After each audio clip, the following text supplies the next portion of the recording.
여러분, 코카콜라 하면 뭐가 떠오르시나요? 아마 톡 쏘는 탄산, 짜릿한 단맛이겠죠? 그런데 140년 동안 설탕으로 제국을 건설한 이 코카콜라가 지금 정말 엄청난 변화의 기로에 서 있습니다. 그리고 이들이 꺼내든 다음 카드는 진짜 모두의 예상을 완전히 뒤엎는 것이었습니다. 자, 이 헤드라인 좀 보세요. 정말 눈을 의심하게 만들죠? 탄산음료의 왕, 바로 그 코카콜라가 자신의 미래를 우유에 걸었다니요? 아니, 설탕으로 그 거대한 제국을 만든 회사가 도대체 왜 갑자기 정반대처럼 보이는 이 유제품 시장에 뛰어든 걸까요? 바로 이 질문, 도대체 왜? 이게 오늘 우리가 함께 파헤쳐볼 이야기의 핵심입니다. 코카콜라의 정말 거대한 계획, 그 속사정으로 지금부터 한번 들어가 보겠습니다. 자, 첫 번째 파트입니다. 코카콜라의 충격적인 새로운 베팅. 과연 이들이 얼마나 진심인지 그 스케일부터 한번 보시죠. 지금 보시는 이곳, 미국 뉴욕주 웹스터라는 곳인데요. 코카콜라가 여기에 축구장 17개를 합친 것보다 더 큰 시설을 짓고 있습니다. 이건 그냥 공장 하나 더 짓는 수준이 아니에요.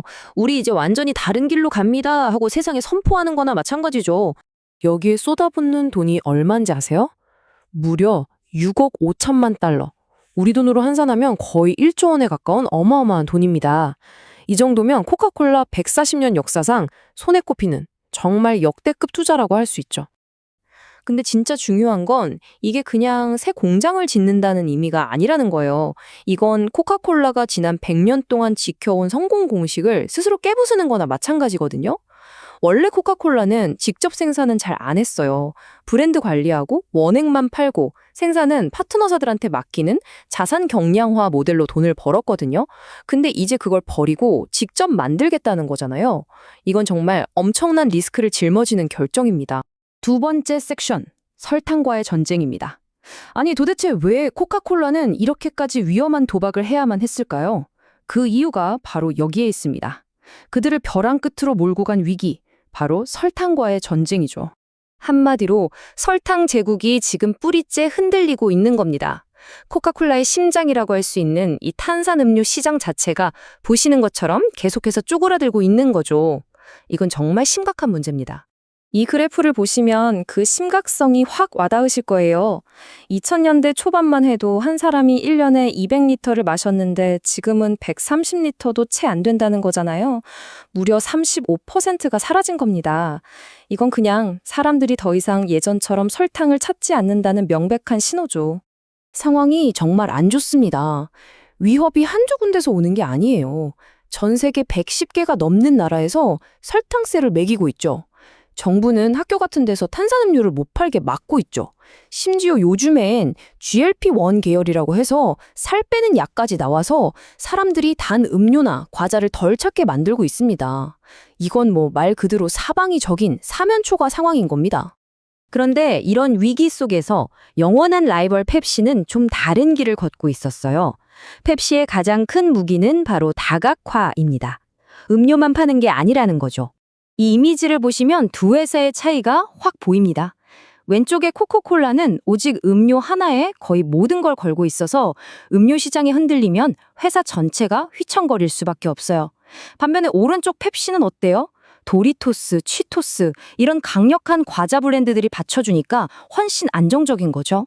심지어 본진인 탄산음료 시장에서도 경쟁이 장난이 아닙니다. 이게 되게 재밌는 포인트인데 블라인드 테스트를 해보면 오리지널 콜라 맛은 여전히 코카콜라가 이긴대요. 그런데 앞으로의 진짜 전쟁터가 될 제로 슈거 시장에서는 펩시가 더 맛있다는 평가를 받고 있다는 겁니다. 이건 코카콜라 입장에선 정말 뼈아픈 부분이죠. 자, 세 번째 파트입니다. 비밀 병기, 페어라이프. 이렇게 사방에서 위기가 몰려오는데 코카콜라가 가만히 당하고만 있지는 않았겠죠. 이 모든 판을 뒤집기 위해 꺼내든 비장의 카드, 그 비밀 병기를 지금부터 공개합니다. 그 주인공은 바로 페어라이프입니다. 근데 여러분, 이걸 그냥 우유라고 생각하시면 절대 안 됩니다. 이건 사실 우유의 탈을 쓴 하이테크 제품에 가깝거든요. 그 핵심 기술이 바로 초여과라는 겁니다. 초여과 기술이 뭐냐면요. 쉽게 말해서 우유를 일단 다 분해하는 거예요. 물, 설탕, 단백질, 칼슘 이렇게 싹 다 분리한 다음에 사람들이 좋아할 만한 비율로 다시 조립하는 거죠. 그러니까 몸에 안 좋은 설탕이나 유당은 쫙 빼버리고 몸에 좋은 단백질이랑 칼슘은 확 늘리는 식으로요. 이건 그냥 우유가 아니라 과학으로 만든 새로운 음료, 일종의 푸드테크 제품인 셈입니다. 일본 우유랑 비교하면 차이가 확 나죠? 설탕이랑 유당은 싹 걸러냈고요. 단백질은 50%나 더 많고 칼슘도 30%나 더 많습니다. 이건 뭐 영양 성분만 보면 거의 다른 음료라고 봐야죠. 완전히 새로운 스펙의 우유가 탄생한 겁니다. 근데 아무리 기술이 좋아도 맛이 없으면 끝이잖아요. 페어라이프가 진짜 대박을 친 이유가 바로 이겁니다. 기존에 있던 단백질 음료들 특유의 그 텁텁하고 비린 맛, 그걸 완벽하게 잡았어요. 그러니까 사람들이 이거 단백질 음료 맞아?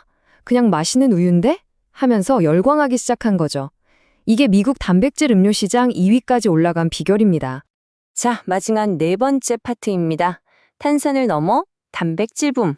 그럼 코카콜라가 왜 이렇게 우유, 아니 정확히는 단백질 시장에 목숨을 거는지, 그 시장이 얼마나 큰지 한번 들여다보겠습니다.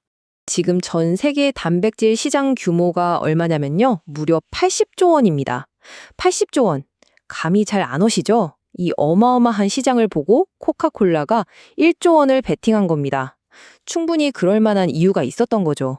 게다가 이 시장은 매년 7%씩 엄청나게 빠르게 크고 있어요. 왜냐하면 사람들 인식이 완전히 바뀌었거든요. 예전에는 단백질이라고 하면 그냥 헬스하는 사람들이나 먹는 보충제, 이 정도로 생각했잖아요. 근데 이제는 그게 아니라 건강을 챙기기 위한 한 끼 식사로 패러다임이 바뀐 겁니다.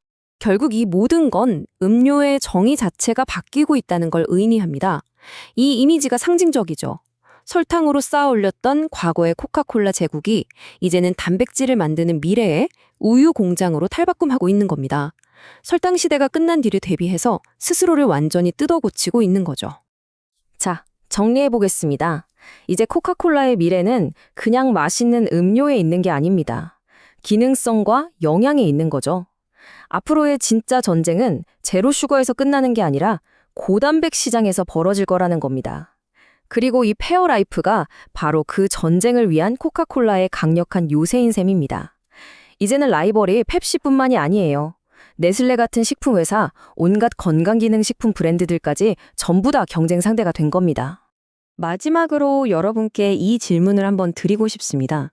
세계에서 가장 큰 탄산음료 회사가 이제는 첨단 기술로 우유를 만드는 회사가 됐습니다. 이 사실이 과연 우리 동네 마트의 음료수 코너를, 아니 우리 식탁의 미래를 어떻게 바꿔놓게 될까요? 한번 생각해 볼 문제 아닐까요?